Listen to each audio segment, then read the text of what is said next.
In the beginning, There was only darkness. Nothing to see, nothing to hear, just emptiness everywhere. It felt like I was floating, with nothing to hold on to.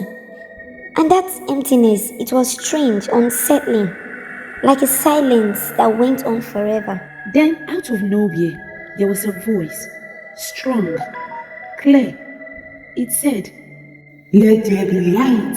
And suddenly, light burst out, flooding everywhere, pushing back the darkness. I covered my eyes. The brightness was so strong. When I looked again, I could see light and dark split apart, day and night, just like that. It was the first time I had ever seen the world change in front of me.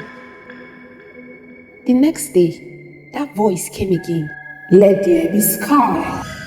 And I saw something even more incredible. The waters below pushed down, and a great expanse opened above, a wide, endless sky stretching far and wide. The waters settled, and the sky became clear, like a dome covering the earth.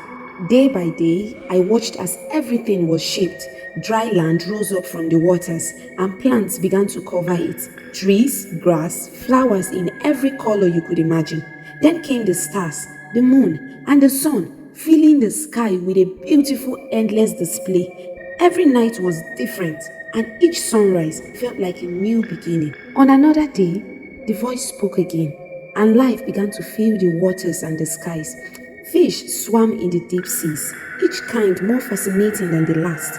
Birds soared in the sky, chirping, calling out to one another. The world was coming alive in ways I'd never imagined before. Then came the animals on land, every shape and size, each one unique. Some rolled, some bleated, some ran fast across the plains. The earth felt full, rich with life, but there was still something missing. Finally, the voice spoke once more, in a way that felt different, almost personal. "Let us make man in our image," he said. I watched as the Creator paused. There was a stillness in the air, something expectant, and then he reached down to the ground, to the dust of the earth. With care, he began shaping it, forming it like clay in his hands. It was strange and beautiful to see, a figure emerging from the dust, slowly taking the shape of a man. I couldn't look away. Every detail was crafted perfectly. His eyes, his hands, his feet. It looked like a statue, perfectly still, just waiting. Then the Creator leaned close and breathed into him. A single breath. And I watched as life entered the figure. His chest rose, his eyes opened, and he took his first breath. There was wonder in his face, like he was taking in every sight, every sound for the first time. He looked around, moving his hands, feeling the warmth of the earth beneath him. He was called Adamu, and it was like he belonged to the earth, and yet was different from anything else on it. There was a closeness between him and the Creator, almost like a friendship. Adamu began to explore, learning the names of the animals, each one coming to him like he was a part of their world. But something was missing. You could feel it. The Creator knew it, and I think Adamu sensed it too. He was alone, the only one of his kind. So one day, as Adamu slept, the Creator took a part of him, a rib, a piece from his side, and from that he made another being, carefully, lovingly, the same way he had made Adamu. But this one was different. She was delicate yet strong, with her own grace, her own beauty. When Adamu woke up, he saw her standing beside him. His face lit up. It was like he had found something he didn't even know he needed. "Bone of my bone, flesh of my flesh." He said.